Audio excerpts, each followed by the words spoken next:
আসসালামু আলাইকুম, welcome to another vlog. তো দেখতে পাচ্ছেন যে আমার অলরেডি 2333 কিলোমিটার রানিং। তো আজকে বাইকের দু একটা বিষয় নিয়ে একটু কথা বলবো। তো প্রথম বিষয়টা হচ্ছে, এটা একটা খারাপ বিষয়। আসলে টাকা দিয়ে কিনছি ভাই বাইক, ঠিক আছে, খারাপ বিষয় বলতেও খারাপ লাগে। আবার যেহেতু কারোর কাছ থেকে স্পন্সর্ড না, সো আমি তো আমার যেটা খারাপ লাগছে সেটা তো অটোমেটিক্যালি মুখ দিয়ে বের হয়ে যাবে, ঠিক আছে। তো আমি ইঞ্জিন অয়েল চেঞ্জ করছি হচ্ছে 52 বা 53 কিলোমিটার আগে, দেখতে পাচ্ছেন। তো এটা আমি যখন চেঞ্জ করছি ইঞ্জিন অয়েলটা চেঞ্জ করার সময় হচ্ছে ওইখানে যে চেঞ্জ করতেছিল, আমি এলাকা থেকে চেঞ্জ করছি। অয়েলটা নিয়ে আসছিলাম আমি হচ্ছে শোরুম থেকে নিয়ে এসে এলাকা থেকে চেঞ্জ করার সময় আমি এইখানে দেখলাম যে ছেলেটা চেঞ্জ করতেছিল আমার দেখালো যে এখানে একটা নাট পড়ে রয়েছে। তো নাটটা কোন জায়গার, এবার হচ্ছে ওই ছেলেটাও দেখে বললো যে নাটটা ভিতরে ইঞ্জিন আর চ্যাসিসের মাঝখানে যে নাট, ওইখান থেকে নাকি কোনো একটা নাট খুলে পড়ছে। তো আমি ওদের দিয়ে আর ঠিক করাই নাই ওইটা। আচ্ছা, এটা একটু লক করে দিই। তো হচ্ছে ওদের দিয়ে আমি আর ওটা ঠিক করাই নাই। আমি হচ্ছে এটা ঠিক করার জন্য নিয়ে গেছিলাম শোরুমে। তো শোরুম থেকে দেখে ওটা ঠিক করে দিছে। এখন কথা হইলো যে ভাই, ফার্স্ট সার্ভিস তো আমি দিছি, তাই না? তো এইগুলা তো ফার্স্ট সার্ভিসের সময় সব এগুলা হচ্ছে চেক করার কথা, যে কোনো নাট লুজ আছে কি না কিছু। তো ওরা কেমন ঠিক করে দিছে ওরাই জানে, যে ফার্স্ট সার্ভিসের পর সেকেন্ড সার্ভিস আসার আগেই আমার নাট খুলে পড়ে যাচ্ছে, ঠিক আছে। এখন ইঞ্জিনের একটা চ্যাসিসের সাথে একটা নাট খুলে গেলে তো ভাইব্রেশন বেশি হয়, আবার সমস্যা হইতে পারে কোনো, তাই না? তো এটা কেন খুলে যাবে, এটা হচ্ছে আমার কথা।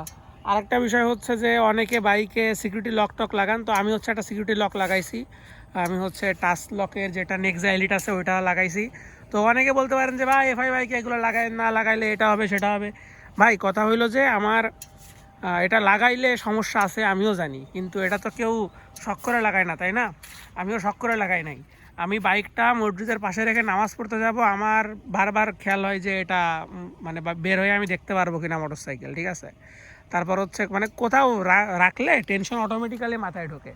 তো এই জন্য হচ্ছে আমার এটা লাগানোই লাগছে। অ্যান্ড আমি এটা যখন লাগাইছিলাম, আমি আগে দেখে নিছি যে এটা হচ্ছে R15 MT-15 এই মডেলটা লাগায়, অ্যান্ড কোনো ইস্যু হয় না, ইঞ্জিন চেক লাইট জ্বলে না, অ্যান্ড কোনো তার কাটাকাটিরও কোনো সিস্টেম নাই এটাতে। তো সেই হিসাবে আমি হচ্ছে এটা লাগাইতে গেছি, অ্যান্ড আমি আগেই বলে নিছি যে ইঞ্জিন চেক লাইট জ্বলে থাকলে কিন্তু হবে না আমার। তো বলছে আচ্ছা ঠিক আছে। যাই হোক, সব কিছু ঠিকঠাক লাগাইলো, লাগানোর পরে দেখি ইঞ্জিন চেক লাইট ভাই আর বন্ধ হয় না। তো এবার আমি হিরোতে হচ্ছে কথা বললাম। তো ওনারা বলে যে আচ্ছা, প্রথমত এটা তো লাগানো ঠিক না, পারমিটেড না লাগানো, কোম্পানির পক্ষ থেকে লাগাইলে হচ্ছে পারমিশন থাকবে না, হ্যান ত্যান যেগুলো বলে আর কি ওইগুলো বললো। অ্যান্ড সেকেন্ড কথা হয়েছে যে এটা যে লাগাইছেন, এখন কয়েকজনের এই ইস্যুটা হয়েছে যে ইঞ্জিন চেক লাইট বন্ধ হচ্ছে না। তো এটা তারা হচ্ছে নেক্সট যখন আপডেট করবে ইসিউটা, এই যে স্টার্ট অফার জন্য যে ইসিউ আপডেটটা আসছে, ওইটা আমি যখন আপডেট করতে নিয়ে যাব সেই টাইমে হচ্ছে ওনারা এটা চেক করবে। বাট আল্লাহর রহমতে আমি ওই দিন হচ্ছে বাইকটা জাস্ট লকটা লাগাই এনে রেখে দিছি, অ্যান্ড সকালে আমি যখন স্টার্ট করছি তখন যে দেখি যে অটোমেটিক্যালি ইঞ্জিন চেক লাইটটা চলে গেছে। সো আলহামদুলিল্লাহ এটা ফিক্স হয়ে গেছে, এটা নিয়ে কোনো সমস্যা হয় নাই। তো এই হচ্ছে বাইকের একটা ইস্যু বললাম, অ্যান্ড হচ্ছে ইঞ্জিন চেক লাইট বিষয়ক আপনারা যদি কোনো কিছু লাগান তাইলে কি হইতে পারে সেটাও জানালাম। আর আরেকটা বিষয় হচ্ছে, আমি মাইলেজ যখনই টেস্ট করি আপনাদেরকে জানাই। তো আমি কালকে আবার তেল ভরছি, তেল ভরার পর মনে হয় 8-9 কিলো চালাইছি এখন পর্যন্ত। তো কালকে যখন ফুয়েল যখন ভরছি তখন আমার 221 কিলোমিটার রান হয়েছিল, অ্যান্ড আমি ফুয়েল ভরছি হচ্ছে 3.45 লিটার ফুয়েল গেছে।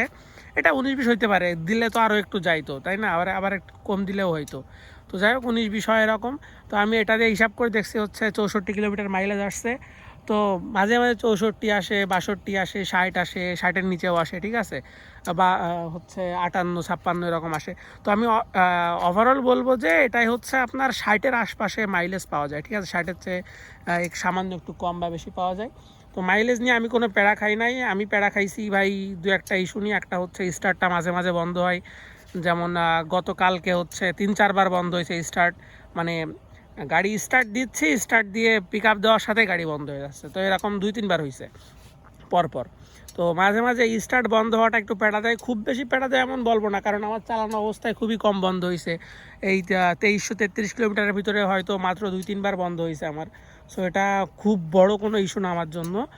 বাট গাড়ির সাউন্ডটা একটু নষ্ট হয়ে গেছে, ওদেরকে বললাম শোরুমে, ওরা বললো যে হচ্ছে এটা হচ্ছে থার্ড সার্ভিসে যখন সেকেন্ড সার্ভিসে যখন আসবেন তখন যদি শব্দটা অনেক বেশি হয় তখন চেঞ্জ করবে, হালকা শব্দ ফেটে গেলে এটা ওরা নাকি করবে না। তাই বলতেছে যে যখন অনেক নষ্ট হয়ে যাবে শব্দটা ওরা তখন আপডেট করবে। তো এই ছিল বাইকের ওভারঅল আপডেট। আর হচ্ছে আপনাদের যদি কোনো প্রশ্ন থাকে তাইলে হচ্ছে আপনারা আমাকে জানাইতে পারেন, আমি চেষ্টা করব সেগুলোর উত্তর দেওয়ার। ধন্যবাদ সকলকে ভিডিওটি সম্পূর্ণ দেখার জন্য। আসসালামু আলাইকুম।